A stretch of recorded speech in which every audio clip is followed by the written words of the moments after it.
Oh, hello. Miles here, Paradise in a Pot. If you're new here, welcome. If you're returning, welcome back. I appreciate everyone so much. I'd like to ask real quick, if you guys don't mind, could you guys subscribe and hit that little bell notification so you see when my videos come up? I see that lots of people watching, but no one's really subscribing. Today is Houseplant of the Week number 16, and we're going to be featuring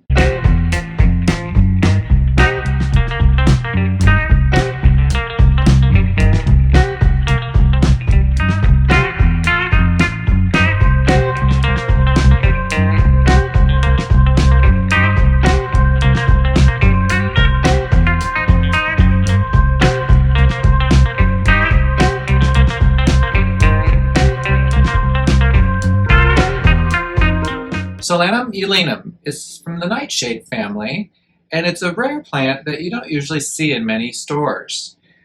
This plant is a vining type plant that's got light and fluffy foliage. It's almost feather-like, covered in a light pubescence that makes it just look so fuzzy. I just adore it. I really think pubescent plants are becoming my thing.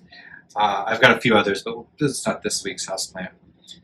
This plant also is, as you can see, I'm going to put some bee footage up here so you can see, because I do keep it in the terrarium. I didn't want to take it out for the whole time I recorded the video. So I'm just going to put B-roll footage in the video for y'all to look at and see and admire my little plant here, which I really do love.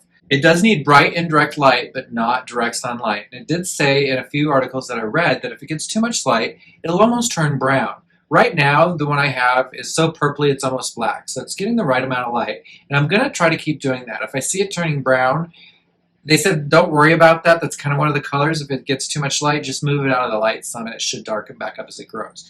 So I'm going to really follow that advice with lighting. It did say that it liked room temperature, so anywhere between 65 and 85 degrees should be good to keep this plant healthy and happy. It did say to bottom water this, and I am using strictly distilled water on this plant as if it were calathea, only because of its high humidity requirements and the fact that our tap water here is so hard. Whenever I use tap water for anything that's like a propagation glass or a jar, it just makes such a hard scale on that glass, like almost overnight. So I want to keep the jar looking nice, so I'm using all distilled to keep it really pristine looking. It did suggest using a slow draining mix. Now, I noticed that it is kind of a dense mix in there. I did receive this as a plant swap a few weeks back, and I'm making it Houseplant of the Week for a few reasons. One is that I couldn't find any information on YouTube whatsoever about this plant, so I feel like somebody's got to put something out there to help others who might acquire this.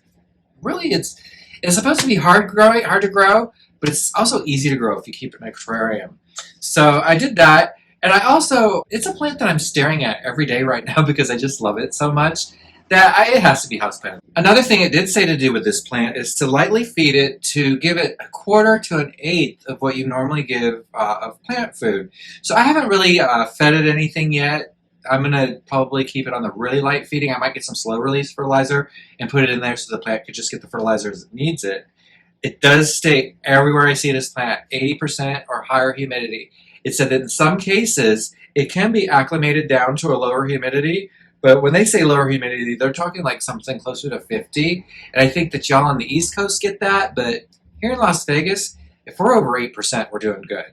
So in my home, naturally it stays about 35 to 40% humidity, which people notice a difference when they come into my home. And it's because of the plants I do have. They do create a lot of humidity in the home. If you have a lot, and I do over 200 plants potted up here. So I don't think I'm going to take it out of the terrarium situation. If anything, I'm going to build it a bigger terrarium so that it can expand and grow, and then maybe propagate some pieces and see if I can find other terrarium enthusiasts who might be interested in getting some of this lovely plant. It really is beautiful.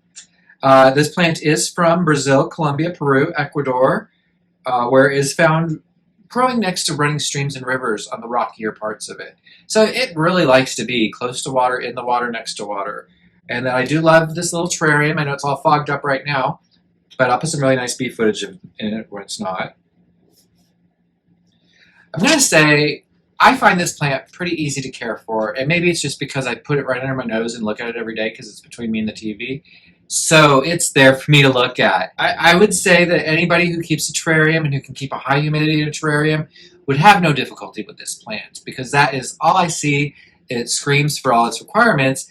And if I can keep a plant looking and growing. It's actually grown since I've picked it up. I would say probably another 2 or 3 inches on the one vining in it. So it seems to be quite a fast grower. And where the vine has hit the water, it has thrown out roots. So I'm really willing to say that if I cut that with those roots there, that I could probably pot that up and make a whole new plant out of that without any problem. And it did say, some of the research I looked into, that it was easy to propagate with water method if kept in a high humidity. That clause is in almost every sentence of every bit of information I found for this plant. I think it's interesting just overall that this plant is in the nightshade family. So it's related to things like tomatoes, cucumbers.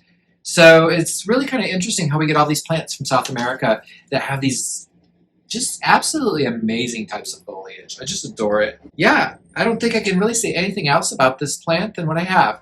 So that is Houseplant of the Week number 16, everybody. Thank you so much for watching. I hope you enjoy my channel. I hope you subscribe, and I hope you come back. See you soon. Bye.